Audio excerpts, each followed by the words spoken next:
Hi friends, நீங்கள் இலங்கைக்கு போகணும் அப்படின்னா ஃப்ளைட் வழியாக போகலாம். இப்போ இனிமேல் நீங்கள் கப்பல் வழியாகவும் போகலாம். இலங்கைக்கு பயணியர் கப்பல் சேவை வரும் 16/8/2024 அன்றைக்கி தொடங்க போகிறாங்க. அதாவது 40 வருஷத்துக்கு அப்புறம் இந்த சேவை வந்து மீண்டும் தொடங்கியிருக்காங்க.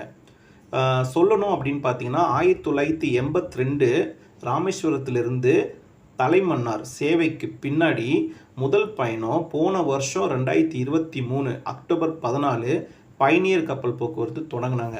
அதாவது ராமேஸ்வரம் தனுஷ்கோடியிலிருந்து தலைமன்னாருக்கு 1982க்கு அப்புறம் 2023 தான் மீண்டுமே வந்து அந்த பயணியர் கப்பல் வந்து போக்குவரத்து தொடங்கினாங்க. அது வந்து மழை புயல் காரணமாக அதை வந்து கொஞ்சம் நிறுத்தி வச்சுட்டாங்க. அதாவது 2003க்கு அப்புறம் வந்து தொடங்கின கப்பல் சேவையை நிறுத்தி வச்சுட்டாங்க. அது மீண்டும் வர ஆகஸ்ட் 16ஆம் தேதி தொடங்க போகுது. இந்த கப்பல் சேவை பார்த்திங்கன்னா பயணியர் கப்பல் நாகப்பட்டினத்திலிருந்து இலங்கை காங்கேசன் துறை வரைக்கும் போக போகுதுங்க. இந்த கப்பல் சேவை பார்த்திங்கன்னா SCI shipping corporation of India government கிட்ட இருந்து தனியார் கம்பெனிக்கு India Shri ferry services private limited கம்பெனிக்கு மாற்றிட்டாங்க. அதாவது கவர்மெண்ட்டில் இருக்கும்போது இந்த கப்பல் பேர் என்ன வச்சுருந்தாங்கன்னா செரியாபாணி அப்படின்னு வச்சுருந்தாங்க. அந்த கப்பலை வந்து ப்ரைவேட் கிட்ட கொடுத்துட்டு சிவகங்கை அப்படின்னு சொல்லி மாற்றி வச்சுருக்காங்க. இலங்கைக்கு இதுதான் முதல் பயணியர் கப்பலாக? இது வரைக்கும் நம்ம சேவையே நம்ம பண்ணலையா? இலங்கைக்கு கப்பல் வழியாக நம்ம போக முடியாதா?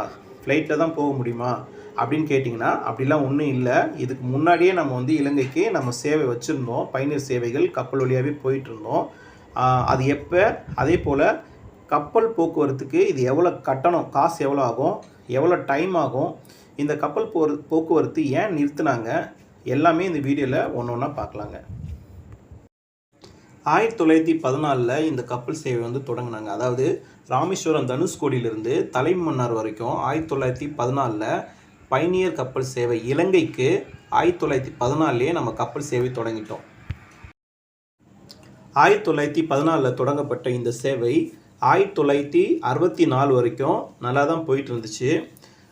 ஒரு நாள் வந்து டிசம்பர் 23 இரவு 1 மணி இருக்குங்க. தனுஷ்கோடியில் வந்து பார்த்திங்கன்னா ஒரு பெரிய புயல் வந்து ஒன்று தாக்குச்சு. அது எல்லாருக்குமே தெரியும்.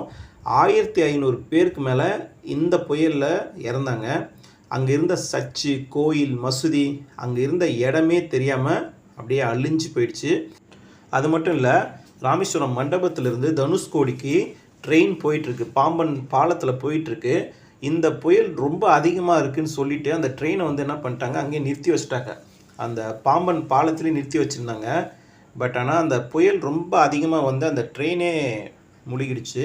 அதை இருந்தவங்க யாருமே வந்து உயிர் பிழைக்கல. இது வந்து 1964 நடந்த தனுஷ்கோடியில் இது வந்து நடந்ததுக்கப்புறம் இந்த சேவையை வந்து அதுக்கப்புறம் கண்டினியூவே பண்ண வேணாம் அப்படின்னு வச்சுருந்தாங்க. அதுக்கப்புறம் வந்து தனுஷ்கோடியில் வந்து மக்களே வாழ முடியாத ஒரு பகுதி அப்படின்னு சொல்லிட்டு அரசாங்கமே அறிவிச்சிட்டாங்க.